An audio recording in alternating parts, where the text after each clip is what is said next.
Hello everyone, welcome to tasty dish by Sethu Palaniappan. இன்றைக்கி ஒரு சூப்பரான கோதுமை ரவை கிச்சடி எப்படி செய்யலான்றதை பார்க்கலாங்க. இந்த ரெசிபி செய்கிறதுக்கு ஒரு கப் கோதுமை ரவை எடுத்துருக்குறேங்க. கோதுமை ரவை கிச்சடி செய்ய ஸ்டார்ட் பண்ணிக்கலாங்க. ஒரு குக்கரில் நெய் விட்டுக்கிறேன், எண்ணெய் கொஞ்சம் விட்டுக்கிறேன். எண்ணெய் நெய் ரெண்டும் சூடானதுக்கப்புறம் இதில் இலை, பட்டை, கிராம்பு, ஜீரகம் சேர்த்துக்கிறேன். ஒரு பெரிய வெங்காயம் சேர்த்துக்கிறேன். வெங்காயம் நல்லா வதங்கட்டும். இஞ்சி பூண்டு பேஸ்ட் சேர்த்துக்கிறேன்.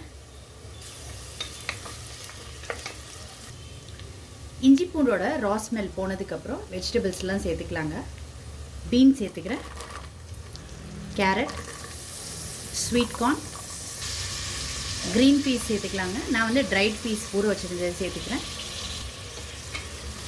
இது எல்லாத்தையும் ஒரு தடவை வதக்கிட்டுக்கலாம்.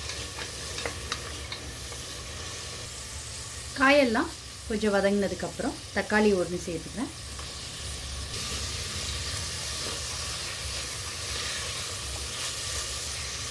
காயெல்லாம் ஓரளவுக்கு வதங்கினதுக்கப்புறம் இதில் ஊற வச்சுருந்த பாசி பருப்பு சேர்த்துக்கிறேங்க.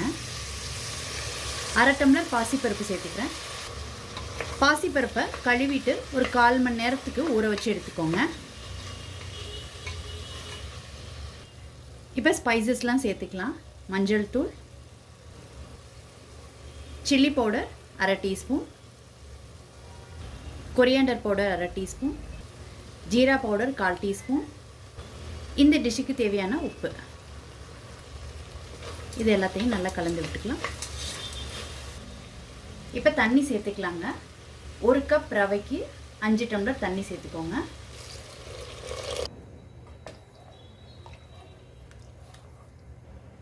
தண்ணி ஒரு கொதி வரட்டுங்க. வந்ததுக்கப்புறம் ரவையை சேர்த்துக்கலாம். தண்ணி ஒரு கொதி வர ஆரம்பிச்சிருச்சு. இப்போ எடுத்து வச்சுருக்கிற 1 கப் கோதுமை ரவையை சேர்த்துக்கிறேன். நான் எடுத்துருக்கிறது ஃபைன் ரவைங்க. நல்லா கலந்து விட்டுக்கலாம்.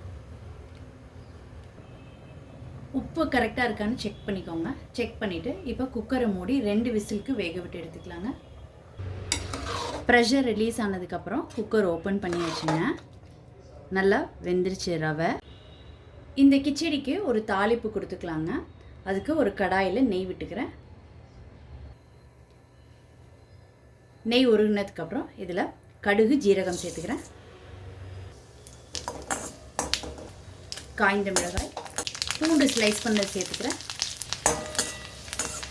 பூண்டு இந்த மாதிரி போடுறது ஒரு நல்ல ஃப்ளேவர் கொடுக்குங்க. அடுத்து கேஷ்யூ, கருவேப்பிலை ஒரு கொத்து, பெருங்காயத்தூள், காஷ்மீரி சில்லி பவுடர் ஆப்ஷனலுங்க, வேணுன்னா சேர்த்துக்கோங்க. இது கலருக்காக நான் சேர்த்துக்கிட்டுருக்கேன். 1/2 டீஸ்பூன் சேர்த்துக்கிட்டுருக்கேங்க. இப்போ தாளித்ததை குக்கரில் உள்ளதோடு சேர்த்துக்கிறேங்க. நல்லா கலந்து விட்டுக்கலாம். ஃபைனலாக இதில் வறுத்த நிலக்கடலை சேர்த்துக்கிறேங்க. இது ஆப்ஷனல், நீங்கள் விருப்பப்பட்டால் சேர்த்துக்கோங்க. கொத்தமல்லி தழை தூவிட்டு இறக்கிடலாங்க. எல்லாத்தையும் ஒன்று சேர்த்து கலந்து விட்டுக்கலாம். ரொம்ப சூப்பராக ஒரு அருமையான ரவா கிச்சடி ரெடி பண்ணியாச்சுங்க. இதை நீங்கள் பிரேக்ஃபாஸ்ட்டுக்கு, டின்னருக்கெலாம் சாப்பிட்லாங்க. நல்ல ஒரு ஹெல்த்தியான ரெசிபி. ரொம்ப சூப்பராக ஒரு ஹெல்த்தியான கோதுமை ரவா கிச்சடி ரெடி பண்ணியாச்சுங்க. நீங்கள் இந்த ரெசிபி கண்டிப்பாக ட்ரை பண்ணி பாருங்கள். ரொம்ப சிம்பிள் அண்ட் ஈஸி ரெசிபி தான். நீங்கள் ட்ரை பண்ணிவிட்டு உங்களோட கமெண்ட்ஸை சொல்லுங்கள். உங்களுக்கு இந்த ரெசிபி பிடிச்சிருந்துச்சுன்னா லைக் அண்ட் ஷேர் பண்ணுங்கள் உங்கள் ஃபேமிலி அண்ட் ஃப்ரெண்ட்ஸ்க்கு. Tasty dish by Sethu Palaniappan சேனலை சப்ஸ்கிரைப் பண்ணுங்கள். நோட்டிஃபிகேஷன் பெல்லை கிளிக் பண்ணுங்கள் for more videos. Thanks for வாட்சிங்.